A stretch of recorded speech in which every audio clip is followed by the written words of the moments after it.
Flying speaker కాదు అధ్యక్ష. నేను పదే పదే ఎందుకు అడుగుతున్నా నన్ను తర్వాత నేనే నెక్స్ట్ స్పీకర్ని.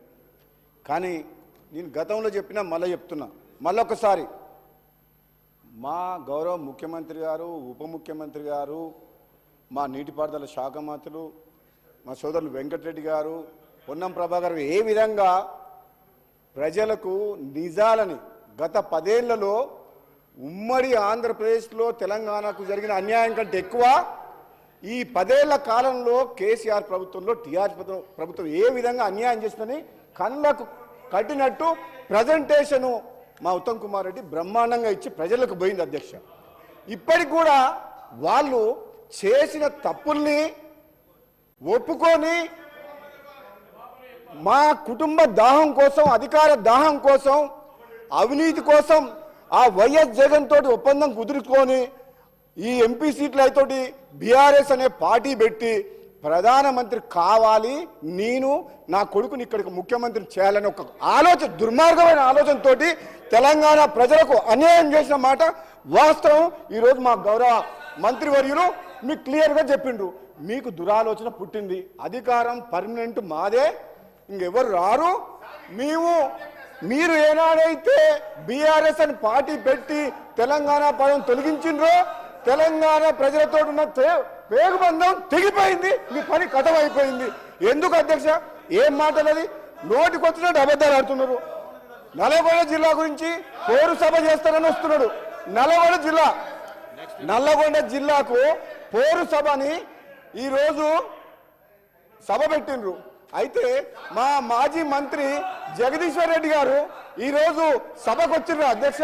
సభకు వచ్చిన ఆయన సభకు జనాలను సమీకరిస్తేందుకు ఊరూరు పోయి బతులాడుతున్న జనాలు రమ్మని. అరే నల్లగొండ జిల్లా ప్రజలు చంప చెల్లుమనేటట్టు మీకు సమాధానం చెప్పిండు. ఏమని చెప్పిండు? 11 అసెంబ్లీ స్థానాలను కాంగ్రెస్ పార్టీ అభ్యర్థులను గెలిపించి 12వ స్థానం కూడా సూర్యాపేట కూడా నైతిక విజయం మాదే. ఈ నల్లగొండ జిల్లా ప్రజలకు గత 10 ఏళ్ల కాలంలో మీ స్వార్థం కోసం అని చెప్పేసి కాంట్రాక్టులు కానీ కృష్ణా నీటి మీద ఆధారపడిన నల్లగొండ జిల్లాని అన్యాయం చేసినందుకు నల్లగొండ జిల్లా ప్రజలు మన తీర్పిచ్చిండ్రు.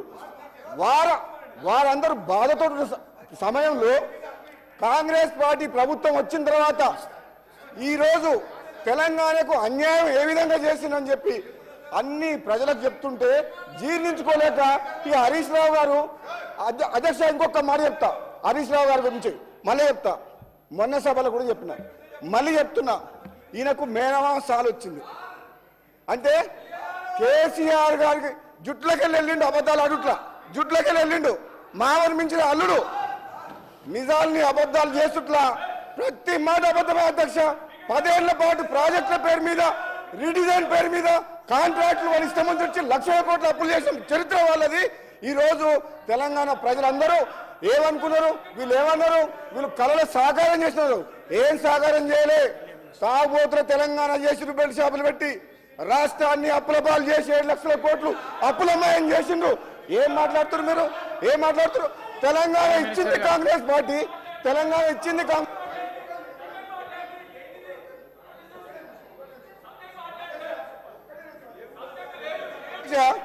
తెలంగాణ కోసం కొట్లాడింది ఎవరు అధ్యక్ష? తెలంగాణ మీ పార్లమెంట్ సభ్యులం, నేను పొన్నం ప్రభాకర్ గారు మీ పార్లమెంట్ సభ్యులం కొట్లాడి పార్లమెంట్లో బిల్లు పాస్ చేసి తెలంగాణ తీసుకొచ్చినాం. ఈయన తెలంగాణ చావు నోట్ల తలకా పెట్టినా అంటాడు.